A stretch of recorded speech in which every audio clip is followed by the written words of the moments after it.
আসসালামু আলাইকুম প্রিয় খামারি বন্ধুগণ, আজ আমরা আলোচনা করব একটি ছাগল বাচ্চা হওয়ার পর কখন তাকে টিকা দিতে হয়, টিকা দেওয়ার পরে ওই ছাগিটি দ্রুত হিটে আসার জন্য কি ঔষধ খাওয়াবেন, কি কিমিং ইনজেকশন দেবেন, কি ভিটামিন খাবেন, সকল বিষয়ে কথা বলবো।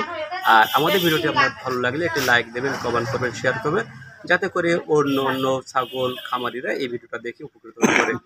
আর আপনাদের এই ভিডিও জুড়ে আছি আমি মোহাম্মদ জাকির হোসেন। আর নয়দিন আসুন আমরা মূল আলোচনায় চলে আসি।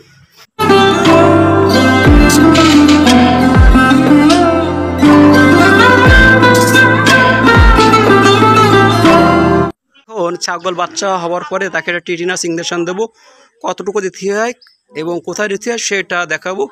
আমাদের এখন হলো রহিম চা সেই ইনজেকশনটি গ্রহণ করছে, একটি টিটিনাস টিটেভ্যাক্স ইনজেকশন 1/2 ml। এই যে ছোটো সিরেঞ্জতে উঠাচ্ছে, যে আমরা দেখাই কতটুকু। এখন এই টিটিনাস ইনজেকশনটি কোথায় দেওয়া হয়, কদিন বয়সে দেওয়া হয় সেটা কথা বলবো। এই সাধারণত টিটিনাস ইনজেকশন 1 থেকে 2 দিন, অর্থাৎ 24 থেকে 48 ঘন্টার ভিতরে টিটেনাস ইনজেকশন দেওয়া ভালো। টিটেনাস হলে শক্ত হয়ে যায় এবং তখন এটা ধনুষ্টঙ্ক বলে বাংলায়। এই টিটেনাস হইলে ছাগল এবং ছাগলের বাচ্চা কোনো বাচ্চা না, মারা যায়। আমরা এই ছোটো বাচ্চারা টিটেনাস ইনজেকশন আগে দেবো, ছোটো বাচ্চাটার আগে ধরে মাংসে দেবো ইনজেকশনটা। রেডি হচ্ছে আবার তার মাকে দেওয়ার জন্য। রহিম ভাই খুব স্টাইলে উঠাচ্ছে ইনজেকশনটি যাতে এবং সুন্দরভাবে দেখা যায়, সেই জন্য চেষ্টা করছে রহিম ভাই বারবার। হ্যাঁ, আমরা এখন ওকে, ভেরি গুড হয়েছে। না না, হ্যাঁ ওইবারে আমি যেখানে আগে বাসলাম কমপ্লিট হয়ে।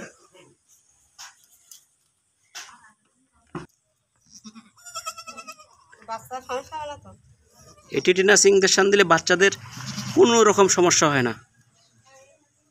এবং টিটেনাস হইলে ধনুষ্টঙ্কা যেটা ওই যে শক্ত হয়ে যাবা, একেবারে কাঠ মতন পুতুলের মতন হয়ে যায়, হাঁটতে পারে না, খাইতে পারে না, গিয়ে যায়, 2 দিন পরে মারা যায়, সপ্তাহখান বাঁচে তারপর মারা যায়।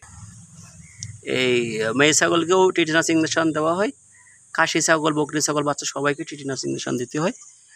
আর বাচ্চা হওয়ার পরে এই ছাগলটি যাতে এবার দ্রুত ডাকি আসে, এই জন্য বেশ কিছু টিপস আছে, সেগুলো যদি আপনি গ্রহণ করেন তাহলে আমার ছাগলটি তাড়াতাড়ি আবার ডাকি আসবে। টিপসদের ভিতরে প্রথমত হলো তাকে একটু সিরাপ খাওয়াইতে হবে, সেটি হলো ইউট্রো ফুল অথবা ইউট্রো কেয়ার অথবা ইউট্রো ফ্লাশ, যে কোনো একটি ঔষধ আপনারা খাওয়াবেন 75 মিলি করে পর 3 দিন, তারপরে 14 দিন থেকে 20 দিনের মাথায় আরেকবার এই ডোজটা ব্যবহার করবেন।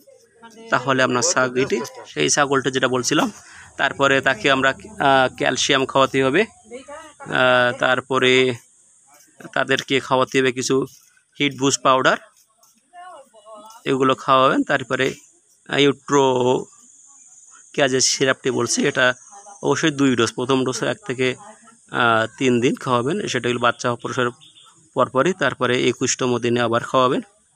আর এই 21তম দিনের পরে আপনি তাকে কৃমি ওষুধ খাওয়াবেন। কৃমি ওষুধ দেবেন ইন্ডেক্স, 20 কেজি হলে অর্ধেক দেবেন। আর এমন 30 হলে আপনি হাফও খাওয়াতে পারবেন, কোনো সমস্যা নেই। তারপর একটা লিভার টনিক খাওয়াবেন। লিভার টনিক নাম হলো হচ্ছে লিভভিট, তাহলে স্কোয়ার কোম্পানি 1 চা চামচ করে খাওয়াবেন। আর ক্যালসিয়াম খাওয়াবেন, ফসফল ডিবি ট্যাবলেট একটা করে 1 পট খাওয়াবেন। আর ওকে আপনি হচ্ছে একটা ইনজেকশান দেবেন ভিটামিন এক্সট্রা আপেট, এটি হলো এটি হলো টেকনো কোম্পানির ইনজেকশান। এটা দেবেন 2 থেকে 2.5 কেজি করে সপ্তাহে 2 বার। এটা 3 থেকে 5 দিন ব্যবহার করবেন।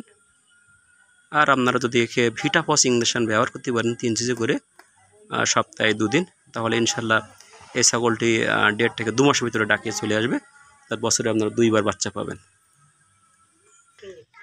টিটেনাস ইনজেকশন 1 সপ্তাহখানিক স্থায়ী থাকে, টিটেনাস রোগটি 1 সপ্তাহ প্রায় স্থায়ী হয়। এগুলো হলেই ছাগল সকল মারা যায়, সবই মারা যায়, কেউ বাঁচে না। আর ছাগলকে পরিষ্কার পরিচ্ছন্ন রাখতে হবে, উঁচু জায়গায় রাখবেন, খাঁচা মাছা করে লালন পালন করবেন। ছাগল অবশ্যই ব্ল্যাক বেঙ্গল ছাগল লাভ বেশি।